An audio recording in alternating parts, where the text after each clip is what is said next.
गांव के नीचे जो खेत दिख रहे हैं पीले पीले, इस दाल की बेल दोनों कंटरों के।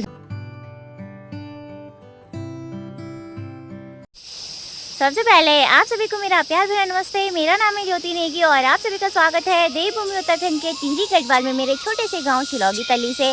कैसे हैं आप सभी? उम्मीद करती थी सभी अच्छे होंगे। मैं भी बढ़िया हूँ। आज की मेरे नए ब्लॉग की शुरुआत हो रही है हमारे खेत सकोड़े के साइड से। सुबह के 10:30 बजे का टाइम हो रहा है।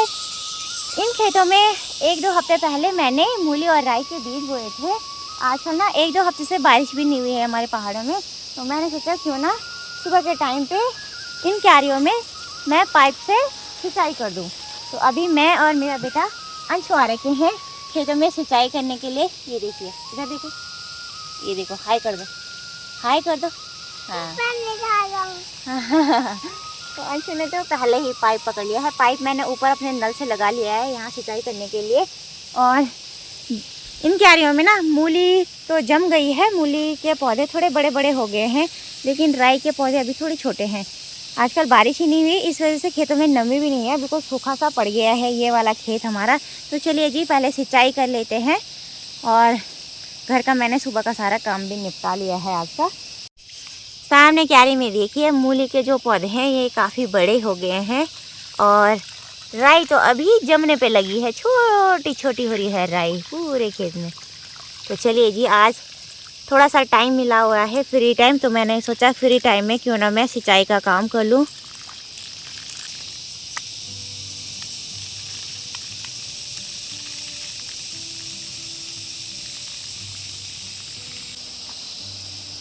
पापा की 2 कॉपी हो रहा है।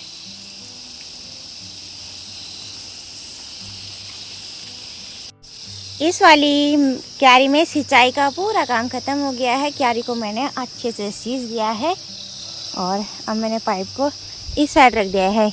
यहाँ काफ़ी सूखी हो रखी है नीचे की ज़मीन, तो मैं सोच रही हूँ यहीं पे पाइप छोड़ देते हैं। और सामने देखिए अरबी के नए पत्ते आ रहे हैं आजकल पौधों में।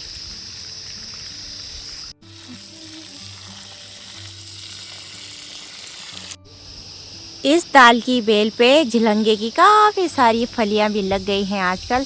पिछले 1 हफ्ते पहले इनमें फूल लगे थे, आजकल देख सकते हैं पूरी बेल पे झिलंगे की फलियां ही फलियां लगी हुई है।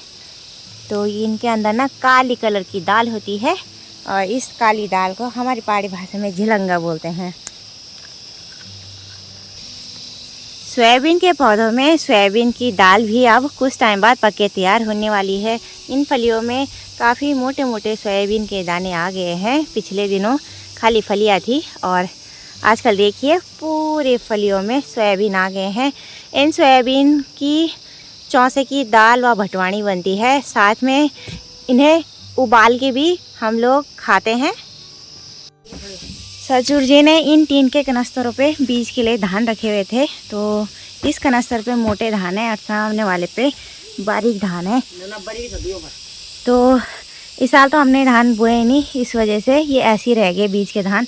और इन पे ना वो कीट पतंगे लग गए हैं, तो सबसे पहले हम इन्हें धूप में डाल देंगे सुखाने के लिए।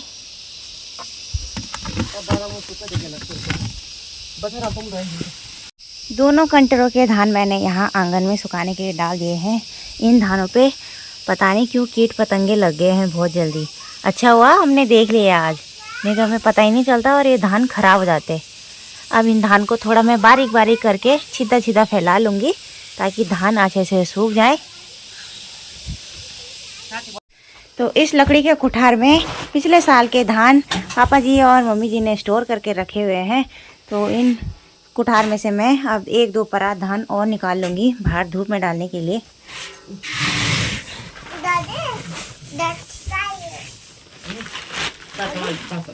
ये उनके का नहीं निकल डाल दो।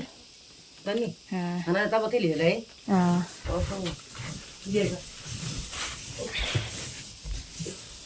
अंशु उसमें मत जा बेटा, कांटे चुभते हैं उसके। तो चलिए जी 1:30 घंटे के करीबन मैंने यहाँ पे आंगन में धूप में धान सुखाने के डाल दिए हैं। अब दिन भर इनको धूप में रखेंगे सुखाने के लिए और शाम के टाइम पे ले जाएंगे उनको चक्की में कुटवाने के लिए। अभी हो चुका है दिन का लंच बनाने का टाइम भी 12:30 के करीबन हो गए हैं। और आज बनाने जा रही हूँ मैं राजमा और चने की मिक्स दाल। सुबह ही मैंने दाल को चूल्हे पे उबालने के लिए चढ़ा दिया था। राजमा और चने अच्छे से उबल चुके हैं। सामने मैंने कढ़ाई में तेल भी डाल दिया है दाल को बनाने के लिए। तो चलिए जी अब फटाफट से चूल्हे पे दाल बना लेते हैं। प्याज, टमाटर और लाल मिर्च, लहसुन सारा मैंने एक साथ काट के इस कटोरी में रखा है। मैं पहाड़ी स्टाइल में दाल बना रही हूँ। तो चलिए जी पहले प्याज, लहसुन, टमाटर, हरी मिर्च सब भून लेते हैं एक साथ ही। दाल मैंने कढ़ाई में बना के तैयार कर दी है। सामने मैंने चूल्हे पे चावल चढ़ा दिए हैं पकाने के लिए कुकर में। और मम्मी जी के लिए मैंने रोटियां भी बना के तैयार कर दी है। चावल भी पक के तैयार हो चुके हैं। तो चलिए जी अब खाने की थाली लगा देती हूँ मैं पापा जी और अपने लिए। मम्मी को तो मैंने दे दिया है। अब हम लोग भी खा लेते हैं। अपनी खाने की थाली लेके मैं अपने कमरे में आ गई हूँ खाना खाने के लिए। और पापा जी मम्मी को भी मैंने दे दिया है। गर्मा गर्म खाने का लुत्फ़ उठा लेते हैं। आपको अब मैं शाम को मिलूँगी। शाम के अभी 5:30 बजे का टाइम हो गया है। हम थोड़ी देर पहले जंगलों से घर का उसके भी ले आए हैं। मैं और शिवानी स्कूल से भी घर आ चुकी है। अभी जा रहे हैं हम ये जो हमने सुबह धान डाले थे सुखाने के लिए यहाँ आंगन में, इनको हम चक्की में ले जा रहे हैं कुटवाने के लिए। तो चलिए जी चलते हैं अब चक्की की तरफ। चक्की वहाँ नीचे गांव में है दीदी और के घर पे। शिवानी ले जा रही है सर पे। मैंने लगा लिया है अपने कट्टे का भारा क्योंकि मुझे सर पे नहीं आता है। चलिए जी अब उठा लेते हैं। हमारी बकरियां भी आ गई है जंगल से घर है। निकट नहीं चल चल।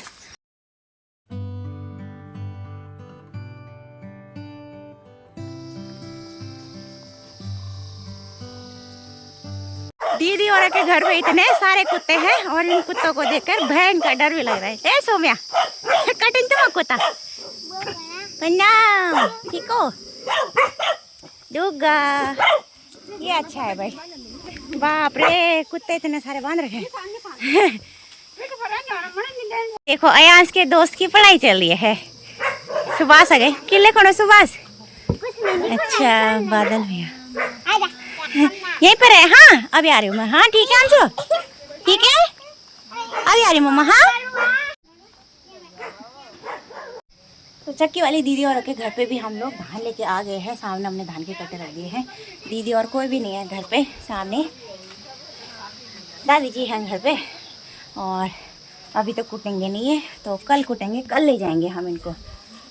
यू एक हाथ भैंस या कहें बाप रे 4 भैंस हो गई नार बाबा। गांव के नीचे जो खेत दिख रहे हैं पीले पीले ये धान के खेत हैं। इन खेतों में आजकल गांव के लोग धान की कटाई का काम शुरू कर रहे हैं। और कुछ लोगों ने तो धान की मंडाई भी कर दी है। नीचे देखिए आप, आजकल ही हमारे यहाँ धान पक रहे हैं। तो कुछ खेत धान के इस साइड हैं और कुछ दूसरे साइड यहाँ पेड़ों के नीचे यहाँ से दिख नहीं रहे हैं। और यहाँ दीदी और के घर पे हमने साटे रख दिए हैं। अब चलते हैं अब घर। टाइम भी होने वाला है, अंधेरा अंधेरा सा हो गया है चारों तरफ। धान रखने के बाद दीदी और लोगों के घर से मैं अपने घर पे भी आ गई हूँ। शाम की हमारी चाय भी बनके तैयार हो गई है गर्मा गर्म। तो अब गरम गरम चाय का लुत्फ़ उठा लेते हैं। और बाहर देखिए कितनी जल्दी आजकल अंधेरा पड़ जा रहा है। तो चलिए दोस्तों वीडियो को इसी के साथ समाप्त कर देती हूँ। आई होप कि आपको मेरा आज का ब्लॉग पसंद आया हो। अगर थोड़ा सा भी पसंद आया हो तो लाइक शेयर कमेंट्स करें। साथ में जो मेरे यूट्यूब चैनल पे नए हैं चैनल को जरूर सब्सक्राइब करें। मिलते हैं दोस्तों किसी नेक्स्ट अच्छी सी वीडियो के साथ। तब तक के लिए bye bye. Thank you so much for watching.